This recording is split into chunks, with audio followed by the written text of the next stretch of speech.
Il y a déjà plus d'un siècle, Freud décryptait le mécanisme qui est à l'œuvre dans la paranoïa. Depuis, le cas clinique du président Schreiber est devenu un classique du genre.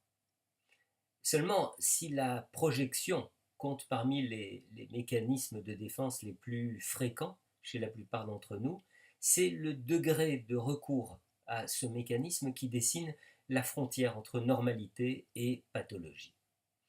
Il est ainsi devenu banal d'entendre, aussi bien dans les discussions de café du commerce que dans les débats politiques, des retournements du genre quelle agressivité, comment ça, quelle agressivité, mais c'est vous qui êtes agressif. Bon, cet exemple relativement banal n'entraîne généralement pas trop de conséquences néfastes, sinon l'exacerbation de la colère chez les débatteurs ou alors l'instillation du doute chez des personnalités trop influençables.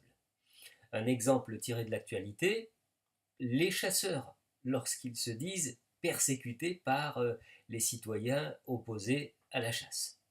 Déceler ce mécanisme lorsqu'un individu ou lorsqu'un groupe y a recours est relativement aisé lorsque notre esprit critique fonctionne à peu près correctement. Bon. Là où les choses se corsent, c'est lorsque la paranoïa colore d'une façon systématique toutes les réactions de l'individu sans qu'un quelconque jugement rationnel vienne les tempérer. Exemple, l'intégrisme dans les croyances religieuses, ou encore l'homophobie, qu'il soit exprimé par une personne, par un groupe, voire par une nation tout entière.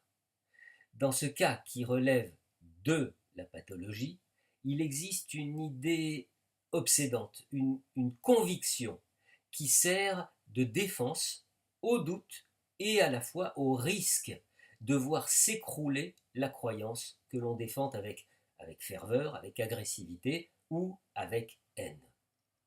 C'est ainsi que chez l'homophobe, plus la haine est violente et plus elle révèle la fragilité de ce qui cache une homosexualité refoulée.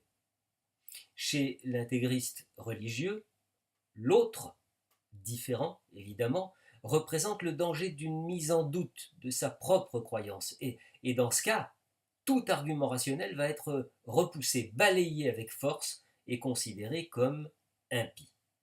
Bref, dans tous les cas, on observe la stigmatisation d'un comportement, d'un choix de vie, d'une forme de pensée, d'une orientation politique, religieuse, sexuelle ou autre, qui crée chez le paranoïaque une terreur telle qu'il est contraint d'entrer en guerre contre cette chose innommable qui risquerait de lui révéler une part cachée de lui-même.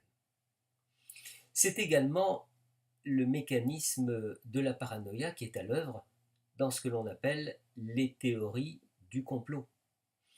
L'affirmation de l'existence d'un complot, l'interprétation de la réalité dans le sens de l'existence du complot, la démonstration à l'aide d'arguments parfois complètement insensés et bien évidemment la désignation du responsable du complot sont les ultimes défenses d'un sujet imprégné d'une peur, d'une terreur, d'une horreur si profonde que seule la croyance dans le complot peut l'en protéger.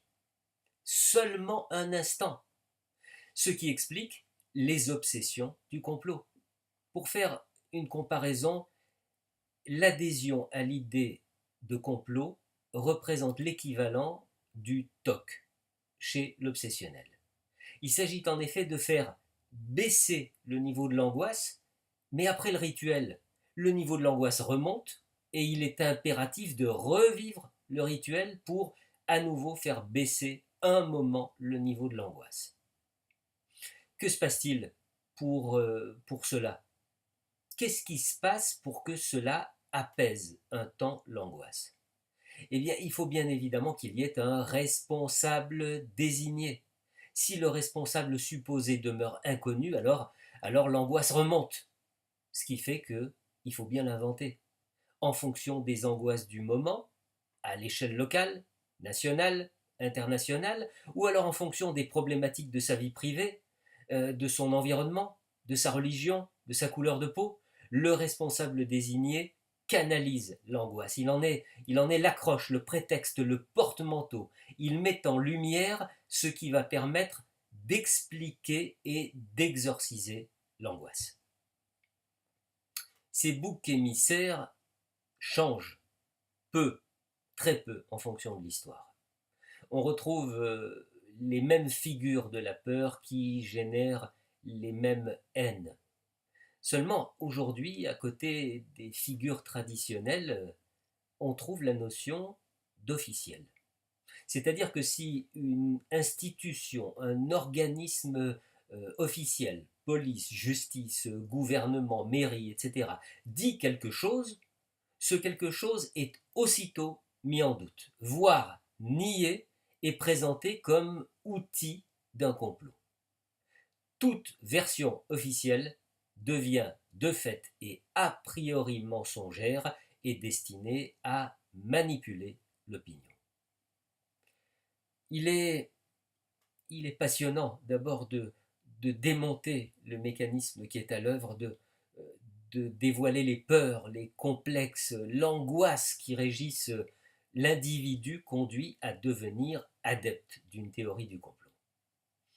Et il est aussi très triste de voir qui sont les cibles privilégiées de ce genre de théorie. Les esprits peu instruits, dénués de sens critique, sont des proies idéales et se laissent aisément engloutir dans ce piège à l'aide d'arguments prétendument rationnels et qui pourtant n'ont strictement rien de rationnel. Seul compte la mise en doute.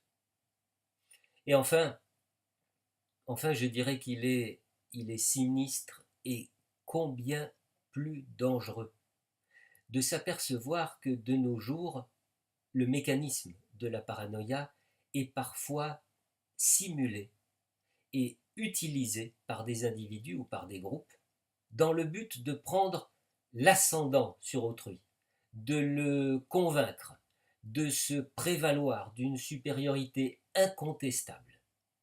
Détenteurs de la vérité, évidemment la seule vérité, ils parviennent à enflammer, ils arrivent à conquérir les personnes qui n'attendent que l'affirmation forte de cette pseudo-vérité pour apaiser leur angoisse.